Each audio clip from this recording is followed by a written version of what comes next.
Bonjour, pouvez-vous vous présenter et nous dire un peu ce que vous faites comme métier? Bonjour, je m'appelle Serge Amoruso et je suis maroquinier designer. Donc en fait ça consiste à réaliser, transformer le cuir pour en faire tout type d'objet. D'accord. Et vous pouvez nous dire un peu quelle est votre journée, comment ça se passe une journée type? Moi je suis toujours sur 5, 6, 7 projets différents et en même temps. Donc à la fois j'y pense et en même temps il faut que je prépare tout ça. Donc ça va être la recherche de la matière qui m'intéresse, ça va être la préparation des gabarits, des modèles et ensuite évidemment la réalisation, la préparation et d'accueillir des clients, une réflexion autour d'une journée qui n'arrête pas de bouger. D'accord. Et du coup, depuis combien de temps vous faites ce métier? Voilà, moi j'ai commencé, je suis sorti de l'école et j'ai commencé cette activité professionnelle en 1978. Donc je vous laisse faire les comptes, mais ça fait depuis 30 ans que je suis indépendant. D'accord. Et pourquoi vous avez décidé de réaliser ce métier? Alors le métier, c'est parce que très jeune, j'ai rencontré justement le cuir et je me suis tout de suite dit que c'était une matière no limite. On peut tout faire. D'accord. Et du coup, est-ce qu'il faut des diplômes ou un diplôme en particulier pour faire ce type de métier? Moi j'ai passé un CAP, mais quand vous avez un CAP, vous sortez de l'école, vous ne savez pas faire grand-chose, donc il faut se former auprès de professionnels. Et j'ai eu la chance d'intégrer une grande maison à l'époque. D'accord. Et qu'est-ce que les gens idéalisent à tort dans ce type de métier, ou même vous, quand vous avez commencé, qu'est-ce que vous imaginiez qui finalement n'était pas ce que vous pensez? Alors c'est pas que j'avais des illusions, c'est que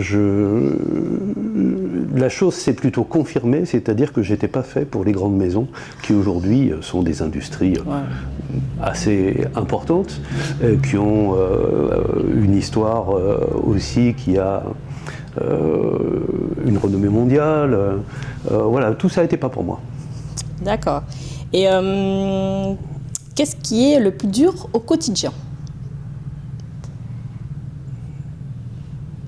C'est une question très difficile. Qu'est-ce qui est le plus dur au quotidien? Ça va être la gestion administrative. Ouais. Et le plus satisfaisant du coup? C'est l'enthousiasme de faire une nouvelle journée dans une cour de récréation où de toute façon, moi, je ne sais pas tous les jours ce que je vais devoir faire. Ah, quand même, c'est intéressant. Et du coup, est-ce que entreprendre en France, c'est difficile au niveau de la création, l'administration et fiscalement par rapport à d'autres pays, ou est-ce que c'est juste une idée reçue qu'on a en général? Je ne peux pas vous dire précisément, je n'ai pas de montée d'entreprise à l'étranger, j'ai des amis qui ont des entreprises à l'étranger, bien sûr peut-être que sur le plan administratif, il y a un petit peu moins de contraintes, mais j'en suis pas tout à fait certain. Ce qui est sûr, c'est que de toute façon, c'est votre activité et votre identité qui fera que vous pouvez exister ou pas. D'accord. Mais pour vous, est-ce que ça a été difficile de vous lancer, ou est-ce que vous avez été bien entouré, ou finalement c'était plus simple, qu'on a plus peur que finalement c'était plus simple? Non, le plus dur c'est de durer, c'est pas de démarrer. Parce qu'au démarrage, quand vous voulez monter une entreprise et que vous avez envie de le faire, rien ne vous arrête. Si vous ne le faites pas, c'est que vous n'êtes pas fait pour ça, ou en tout cas pour développer une idée. Parce que l'idée c'est ça, au départ il faut avoir une idée précise ou pas, mais une idée de ce que l'on veut faire. Après, un échec peut-être, un regret sûrement pas.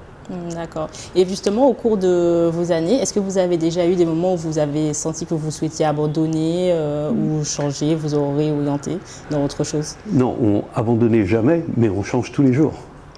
D'accord. Donc vous évoluez du coup en fonction du marché Non, de mes propres envies plutôt et de ce que j'ai à proposer. D'accord. C'est pas tout à fait la même chose. Ça marche mieux comme... Moi, je regarde pas trop ce qui se fait dans ce métier, dans le monde. Moi, j'ai juste envie de proposer ce que moi j'ai envie de faire. Et c'est pour ça que je peux exister d'ailleurs. C'est parce que j'ai une force de proposition. Si vous n'en avez pas, il n'y a aucune raison que les gens viennent vous voir, hormis pour le prix.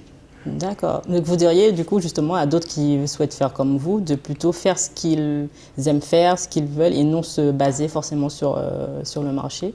Je crois que les deux sont possibles, mais c'est pas du tout le même chemin. D'accord. Donc, quel chemin? Ce serait quel chemin du coup? Le mien, je pense que c'est celui de la vérité et de l'honnêteté, dans le sens où je ne cherche pas à vous vendre quelque chose. Je cherche à vous proposer ce qui va être le meilleur pour vous, à mes yeux. Ah oui, quand même c'est différent. C'est pas tout à fait la même chose. Donc le service n'est pas le même. Vous venez pas acheter un produit. vous venez acheter une histoire. Une expérience. On vient construire une vraie expérience et on sort de là avec un objet qui va vous accompagner toute votre vie. Ouais. Et qui, à chaque fois que vous posez la main dessus, vous apporte une émotion. Et c'est pas juste une émotion à cause d'une marque qui a une image. Ouais. C'est parce que vous avez vécu quelque chose. Moi, je connais tous mes clients dans le monde. Ah oui, quand même. Depuis 30 ans, je les connais tous. Derrière chaque objet que j'ai réalisé, il y a un visage, il y a une relation, il y a une histoire. D'accord. Et du coup, justement, par rapport à cela, pour rebondir, est-ce que vous avez une anecdote par rapport à un client Alors là, je suis désolé, je vais rester sur la confidentialité. Ah d'accord, oui. Non, je parle juste peut-être quelque chose qui vous a marqué ou le fait de voir les gens, la réaction. L'émotion des gens auxquels on ne s'attend pas parfois, c'est-à-dire le cuir, c'est aussi une matière qui éveille et qui réveille des souvenirs parfois un peu enfouis. Il y a l'aspect touché, bien entendu, mais il y a aussi l'aspect olfactif qui compte beaucoup. Et j'ai vu pas mal de gens chargés, et quand je dis chargés, c'est au bord des larmes, voire en larmes, parce que ça éveillait des souvenirs et des émotions très fortes. Donc il faut savoir être à la fois discret et en même temps, il faut un peu de lâcher prise et laisser faire les choses. Ouais. Et du coup, est-ce que vous auriez un conseil à partager à quelqu'un qui souhaite faire comme vous, devenir artisan ou entrepreneur? Cultivez votre identité et avancez. D'accord, merci. Avez-vous une pièce du coup à nous montrer que vous auriez réalisée pour terminer? Bien sûr. Alors écoutez. Celle que vous préférez. Ah oui, c'est une belle pièce. Donc ça c'est un modèle en termes de format que j'ai présenté au Musée national Tokyo, donc Japon, et ainsi qu'au Musée national de Chine à Pékin. Et celui-ci c'est un des petits derniers qui est réalisé dans une matière sur laquelle j'ai fait faire une finition spéciale. Et en fait c'est du poisson-chat, c'est de la silure. C'est une peau de poisson, mais évidemment on ne le voit pas au premier abord. Oui, et moi j'aime beaucoup cet aspect où on peut imaginer que c'est de la céramique, que c'est de la coquille d'œuf, qu'on est ailleurs. Et moi c'est ce que j'aime dans la matière, c'est qu'elle vous emmène ailleurs. D'accord. Combien de temps ça a pris pour réaliser cette pièce par exemple?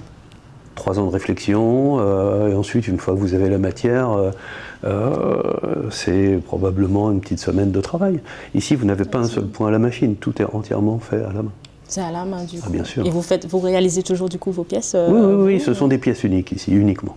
D'accord. Et vous avez dit que vous l'avez présenté, vous faites des concours? Pas du tout, je ne fais pas de concours. Non, j'étais invité en tant que maître d'art français. Et j'ai été invité au Japon, parce que c'est l'équivalent des trésors nationaux japonais. Voilà. D'accord, mais en tout cas on vous remercie pour votre interview et vos conseils. Avec plaisir. On vous remercie et à bientôt. Au revoir. Au revoir.